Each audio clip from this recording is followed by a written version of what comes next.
அண்மை செய்தியை பார்த்துக் கொண்டிருக்கிறோம். இளைஞர் அஜித் மரணம் சாதாரண கொலை போல் இல்லை என உயர்நீதிமன்ற மதுரை அமர்வு நீதிபதிகள் அதிர்ச்சியடைந்திருக்கிறார்கள். திருபுவனம் இளைஞர் அஜித் மரணம் சாதாரண கொலை வழக்கு போல் இல்லை என்றும் உடலில் 44 காயங்கள் உள்ளன என்றும் நீதிபதிகள் தெரிவித்திருக்கிறார்கள். உயிரிழந்த அஜித்தின் பிரேத பரிசோதனை அறிக்கையை பார்க்கும்போது மிகவும் அதிர்ச்சியாக உள்ளது என உயர்நீதிமன்ற மதுரை அமர்வு நீதிபதிகள் தெரிவித்திருக்கிறார்கள். அஜித்தின் உடலில் எந்த இடமும் விடுபடாமல் அனைத்து பாகங்களிலும் காயங்கள் உள்ளதாக நீதிபதிகள் தெரிவித்திருக்கிறார்கள். இது தொடர்பான அண்மை செய்தியை பார்த்துக் கொண்டிருக்கிறோம். கூடுதல் தகவல்களை எமது செய்தியாளர் சரவணன் வழங்க கேட்போம். சரவணன், நீதிபதிகள் தெரிவித்த கருத்து என்ன? விவரங்கள். திருப்புவனம் காவல் நிலைய விசாரணையில இளைஞர் அஜித்குமார் உயிரிழந்த இந்த வழக்கு தொடர்பாக இன்று பிற்பகலுக்கு பிறகான இந்த விசாரணை மதுரை அமர்வில், உயர்நீதிமன்றத்தினுடைய மதுரை அமர்வில் தொடங்கி இருக்கக்கூடிய நிலையில் நீதிபதிகள் விசாரணை தொடர்ச்சியாக இந்த பிரேத பரிசோதனை அறிக்கையின் அடிப்படையில அதை பார்த்து இது இளைஞர் அஜித் மரணம் சாதாரண கொலை போல் இல்லை என்று மதுரை உயர்நீதிமன்றத்தினுடைய நீதிபதிகள் அதிர்ச்சி தெரிவித்திருக்கிறார்கள். இந்த இளைஞர் மரணம் தொடர்பான இந்த முதல் பரிசோதனை, அந்த உடல் பரிசோதனை அறிக்கையை பார்த்து 44 காயங்கள் அதில் இருப்பதாக நீதிபதிகள் தெரிவித்திருக்கிறார்கள். உயிரிழந்த அஜித்தினுடைய பிரேத பரிசோதனை அறிக்கையை பார்க்கும் பொழுது மிகவும் அதிர்ச்சியாக இருக்கிறது என்று நீதிபதிகள் தெரிவித்திருக்கிறார்கள்.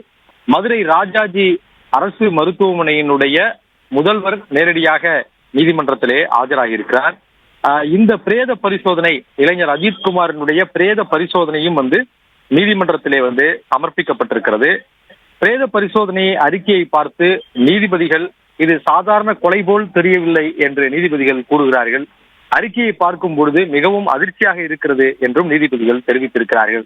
அஜித்தின் உடலில் எந்த இடமும் விடுபடாமல் அனைத்து பாகங்களிலும் காயங்கள் இருக்கிறது என்று நீதிபதிகள் கூறியிருக்கிறார்கள். 44 காயங்கள் இருக்கிறது என்று நீதிபதிகள் கூறிய நிலையில அவருடைய உடலில் எந்த இடமும் விடுபடாமல் அனைத்து பாகங்களிலும் இந்த காயங்கள் இருக்கிறது என்றும், போலீஸ் எனும் அதிகாரம்தான் இளைஞர் அஜித்தை இவ்வளவு கொடூரமாக தாக்கும் எண்ணத்தை கொடுத்திருக்கிறது என்று நீதிபதிகள் இது குறித்து கடுமையான விமர்சனத்தை முன்வைத்திருக்கிறார்கள். போலீஸ் எனும் அதிகாரம்தான் இந்த இளைஞர் அஜித்தை இவ்வளவு கொடூரமாக தாக்கக்கூடிய ஒரு எண்ணத்தை கொடுத்திருக்கிறது என்று நீதிபதிகள் தெரிவித்திருக்கிறார்கள். அஜித்தை தாக்கிய நிகழ்வின் இயக்குனர் யார் என்று நீதிபதிகள் தான் கேட்ட அதே கேள்வியை, ஏற்கனவே விசாரணையின் பொழுது முன்வைத்த அதே கேள்வியை மீண்டும் அந்த கேள்வியை தான் முன்வைத்திருக்கிறார்கள். எஃப்ஐஆர் இல்லாமல் ஒரு தனிப்படையை எப்படி விசாரணையை மேற்கொண்டது? இந்த தனிப்படை விசாரணைக்கு உத்தரவிட்ட நபர்கள் யார்? இந்த தாக்குதல் சம்பவத்தினுடைய, இந்த அஜித்தை தாக்கிய நிகழ்வின் இயக்குனர் யார் என்ற இந்த கேள்வியை நீதிபதிகள் மீண்டும் முன்வைத்திருக்கிறார்கள். ஏற்கனவே விசாரணையில் அறிக்கையின் அடிப்படையிலும் மேஜிஸ்ட்ரேட் விசாரணைக்கு உத்தரவிடப்பட்டு அந்த விசாரணையின் அடிப்படையிலும் அதன் மூலமாக நீதிமன்றத்தில் சமர்ப்பிக்கப்பட்ட ஆதாரங்கள், ஆவணங்களின் அடிப்படையிலும் இந்த வழக்கை ஆரம்பத்திலிருந்தே நீதிமன்றம் கவனித்து வந்த நிலையில இந்த வழக்கு தொடர்பாக இன்றைய தினம் பல்வேறு கேள்விகளை நீதிமன்றம் இன்று முற்பகல்ல விசாரணை நடக்கும் பொழுது பல்வேறு கேள்விகளை முன்வைத்தது.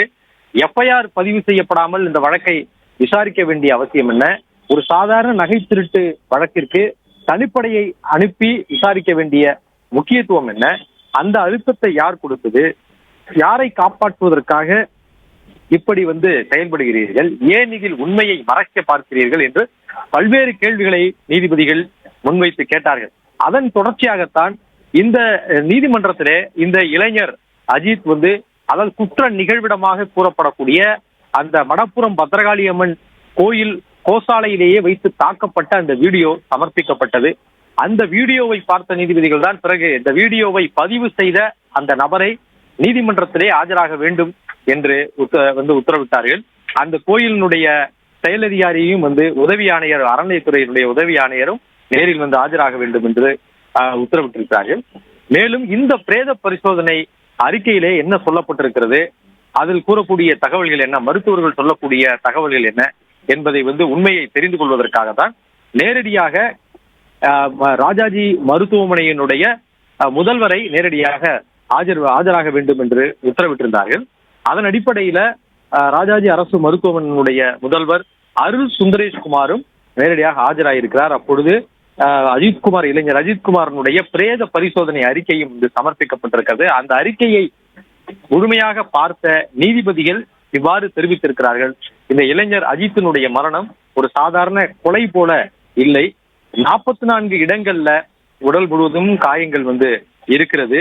உயிரிழந்த அஜித்தினுடைய பிரேத பரிசோதனையை பார்க்கும் பொழுது மிகவும் அதிர்ச்சியாக இருக்கிறது என்று கூறிய நீதிபதிகள், அஜித்தினுடைய உடலில் எந்த இடமும் விடுபடாமல் அனைத்து பாகங்களிலும் காயம் இருக்கிறது என்று நீதிபதிகள் தெரிவித்திருக்கிறார்கள். பிளே ஸ்டோர் மற்றும் ஆப் ஸ்டோரில் இருந்து பாலிமர் செயலியை QR கோடு மூலம் பதிவிறக்கம் செய்யுங்கள். செய்திகளை உடனுக்குடன் பெறுங்கள்.